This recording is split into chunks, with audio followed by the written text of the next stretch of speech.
नमस्कार शोधार्थियों। YouTube channel क्योंकि कहना ज़रूरी है में आज सुधा उपाध्याय के सौजन्य से हम मनीषा कुलश्रेष्ठ के साथ हैं। सदी के महत्वपूर्ण कवियों की श्रृंखला बन रही है और हम चाहते हैं कि इस कथाकार, मूलतः ये कथाकार के रूप में जानी जाती हैं, कुछ चुनिंदा कविताओं के द्वारा उनकी अभिव्यक्ति, उनकी संरचनात्मक जो कविता को लेकर समझ है और जो उनका सृजनात्मक संसार है, जिसमें वो लगातार स्त्री संघर्ष को दर्ज कराती हैं। स्त्री की मुक्ति हो, स्त्री के जीवन की के तमाम शेड्स को लेकर आती हैं और इस मर्दवाद संस्कृति और पितृसत्ता को धता बता देती हैं। मैं चाहती हूँ कि उस मिजाज की भी कुछ कविताओं को यहाँ पर पढ़ा जाए। तो आज विमर्श का दौर है और तमाम तरह के विमर्श, नए विमर्श भी खड़े हो गए हैं। केवल दलित, स्त्री या आदिवासी विमर्श नहीं, बल्कि दिव्यांग विमर्श भी शुरू हुआ है। कई तरह के विमर्श शुरू हुए हैं। तो विमर्शों के इस दौर में हम एक स्वस्थ संवाद कायम करने की कोशिश करेंगे और देखेंगे कि मनीषा कुलश्रेष्ठ की तमाम रचनाएं, क्योंकि एक रचनाकार को केवल उसकी कविताओं या गद्य की विधाओं से ही नहीं आंका जा सकता, उसके पूरे संवेदनात्मक तंतुओं को देखना होता है, उसके पूरे अनुभव संसार को खंगालना होता है। और आज हम इसी मंशा के साथ हैं। शोधार्थियों, मेरी ये मंशा भी रही है कि आप तुलनात्मक जो पढ़ते हैं एमए और एमफिल के पाठ्यक्रम में, या लंबी कविताओं को लेकर, समसामयिक कविताओं को लेकर जो शोध कर रहे हैं, उसके लिए भी आपकी एक अच्छी तैयारी हो और पृष्ठभूमि में अपने समकालीन इस दौर में लिखते हुए, बेहतरीन लिखते हुए रचनाकारों को भी आप ज़रूर पढ़ें और उनके विमर्श को भी देखें। भारतीय समाज और साहित्य में तमाम महत्वपूर्ण विमर्शों में स्त्री विमर्श एक है। चाहे स्त्री जीवन के मुक्ति की आकांक्षा हो, उसके अधिकारों की बात हो, या मर्दवाद, प्रतिसत्तात्मक दुनिया से उसकी जूझ हो, तो उस सारे संघर्ष को हिंदी कविता लगातार लंबे अरसे से अपना आधार बनाती रही है और इससे जूझती रही है। फिर वो हिंदी के बड़े कवि हों, कथाकार हों, और अनुवादकों के तौर पर भी बहुत लोगों ने स्त्री विमर्श पर काम किया है। उसमें एक बड़ा नाम मनीषा कुलश्रेष्ठ का भी है। इनका जन्म जोधपुर में हुआ। सारी शिक्षा, चाहे बीएससी हो, एमए हो, एमए इन्होंने हिंदी साहित्य में किया। एमफिल विशारद कथक नृत्य की अच्छी गुणी पारखी, इनको कथक नृत्य की समझ है, कलाकार हैं। इनकी कहानी संग्रह में आप कठपुतलियाँ देख सकते हैं।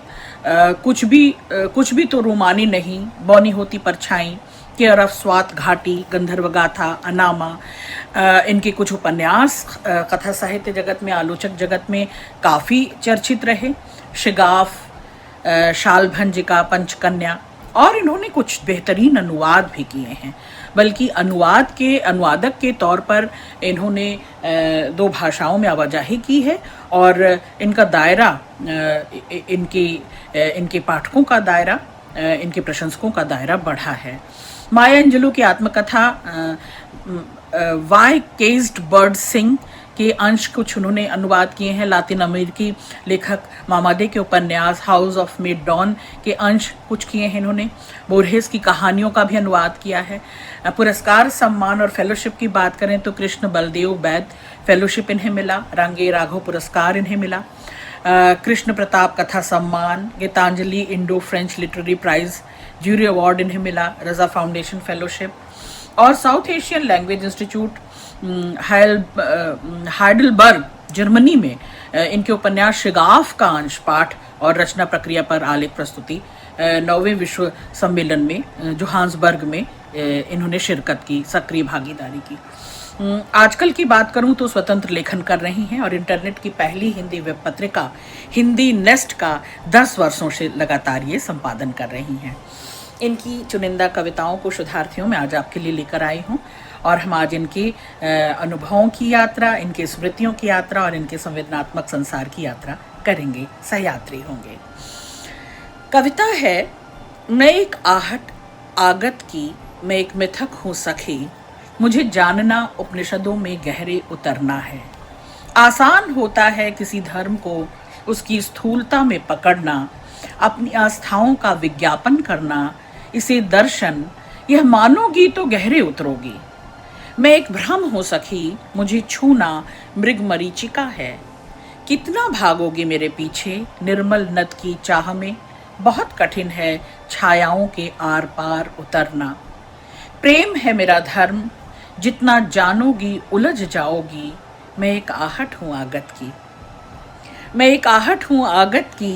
मेरे सिरहाने दर्शन है, पैताने कला, ऐन वक्ष पर कौस्तुभ मणि सा सजा प्रेम है।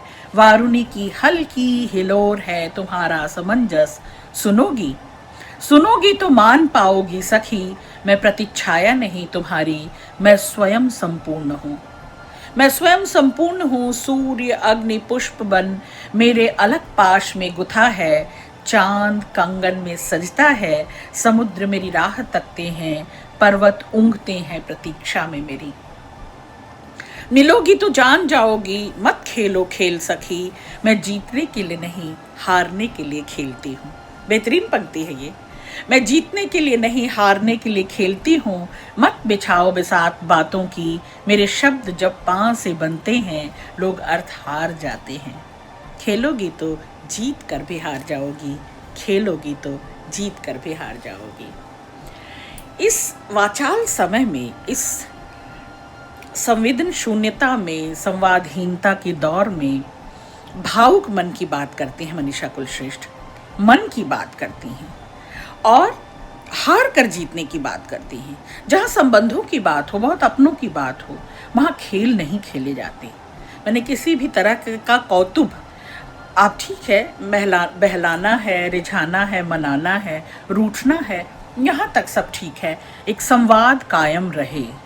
क्योंकि इस भावशून्य समय में और समाज में मनीषा कुलश्रेष्ठ भाव की भूखी हैं और वो कहती हैं कि भाव मेरे लिए ज़रूरी हैं। तो अगर मेरे साथ खेलना चाहोगी, मेरे मन से खेलना चाहोगी, भावनाओं से खेलना चाहोगी, मेरी स्मृतियों, सुधियों और मेरे अनुभवों में आकर तुम छल छद्म अगर बिछाओगी तो फिर हार जाओगी, जीत कर भी हार जाओगी। क्यों?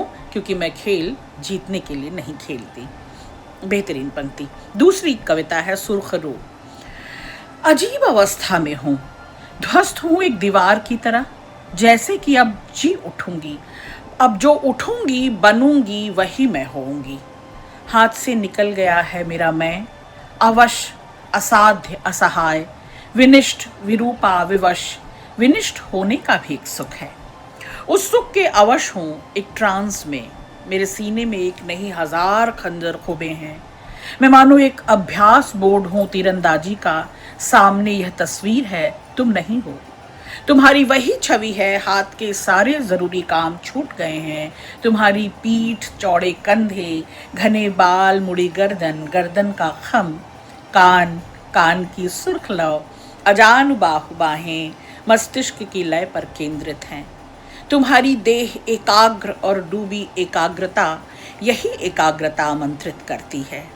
यह आकर्षण नया नहीं मगर आज मारक है।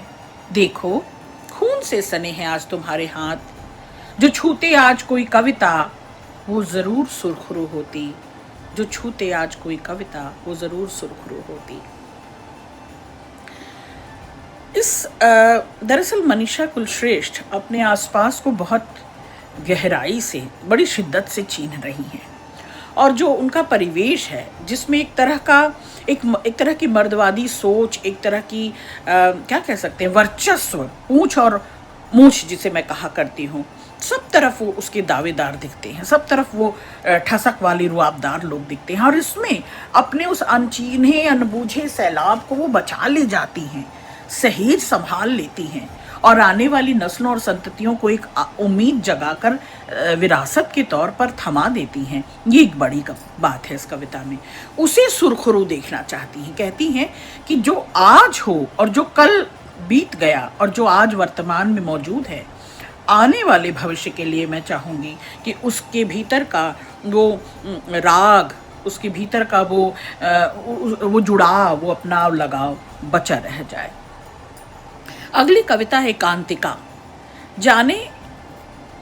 जाने ऐसा है कि मेरे वहम के वहम को ऐसा लगता है, मेरे वहम के वहम को ऐसा लगता है। तुम शब्दों में छिपाते हो प्रेम, जैसे कोई जंगल में छिपा आए, बालों में आटकी पतझरी सुर्ख सुनहरी पत्ती।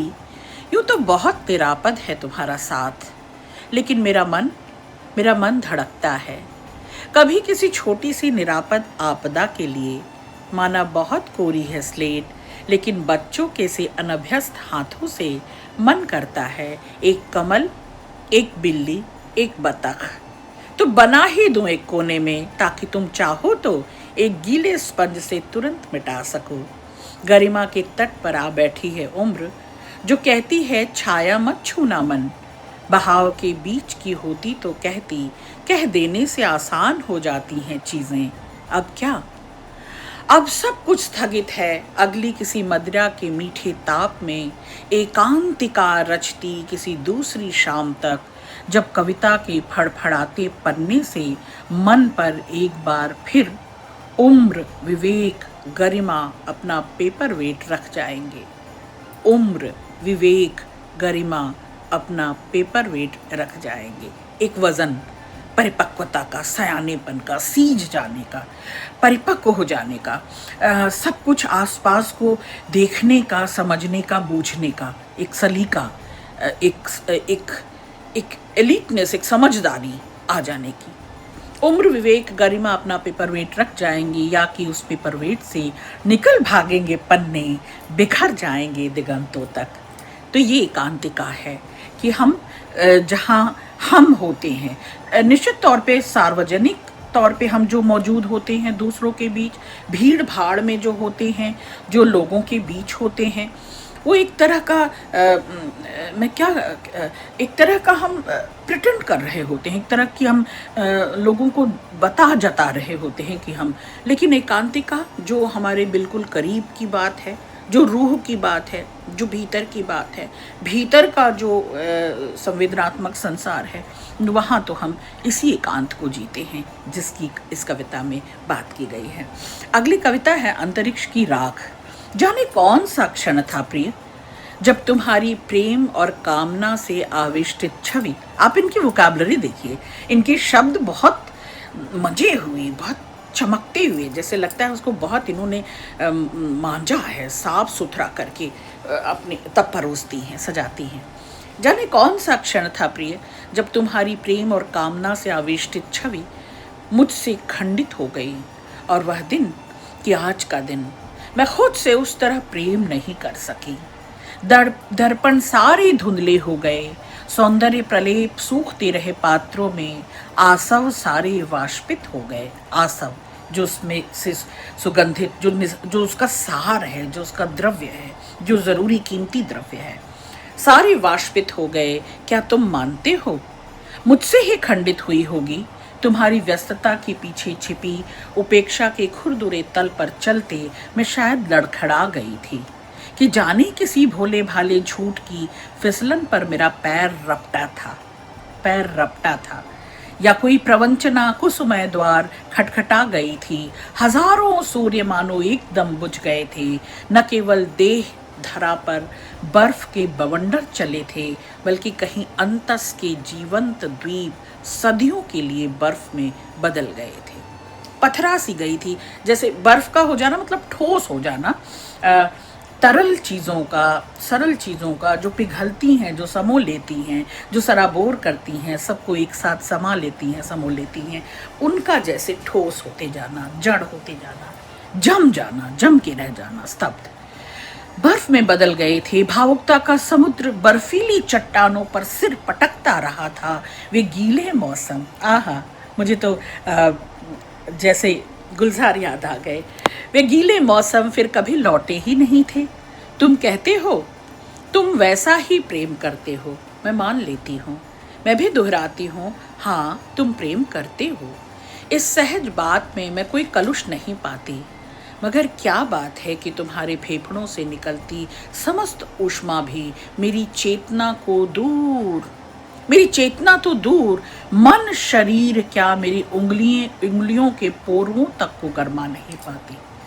पर क्या बात है, माने वो जुड़ाव महसूस नहीं होता, वो उष्णता, वो आर्द्रता, वो रिश्तों की गर्माहट, वो संबंधों की जो जो जो ऐसा जोड़ था कि भीतर तक खुब जाता था, अब वो महसूस नहीं होता। मन तक उतरने की तो बात ही दूसरी है, शरीर भी उसकी उष्णता को, उसकी गर्माहट को भाप नहीं पाता, क्योंकि तुम्हारे हृदय से उठने वाले उष्ण भाव मुझ तक पहुंचते ही नहीं, या बीच में ही कहीं वाष्पित हो जाते हैं। मेरे हृदय से निकलती धमनियों शिराओं में अब रक्त नहीं बहता, एक घनीभूत उदासीनता वहां जमी है। लहकती कामनाओं, बहकती बहती श्लेषमाओं, मांस मज्जा रज्जुओं पर अंतरिक्ष से उतरी राख छा गई है। मैं सोचती हूँ प्रेम से आविष्ट वह छवि तो जैसी भी टूटी तुम्हारी थी, केवल छवि ही थी।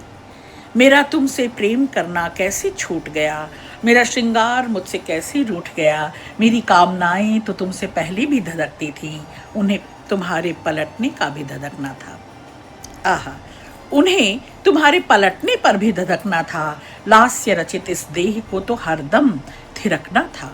तुम्हारा प्रेम एक विप्लव था, तुम्हारी छवि में साक्षात अनंग विराजता था। तुम्हारे अतीत के प्रगाढ़ अनुभव ने मुझ में प्रस्तुत रति को और भी उकसाया। हमने देह के गोपन की पराकाष्ठाओं को अनंत के छोर अछोर तक पहुंचाया। तुम्हारी कल्पना मात्र मेरी देह पर कुमार संभव से बीतती थी। अब यह देह तुमसे ही नहीं, मुझसे भी रूठ गई है। मेरा तुम्हारा निरंतर प्रेम जाप अब इसे बहलाता तक नहीं। कोई फास तो थी जो प्रेम के पग में गड़ी होगी, हठात तुम्हारी छवि हाथ से छूट गिरी होगी।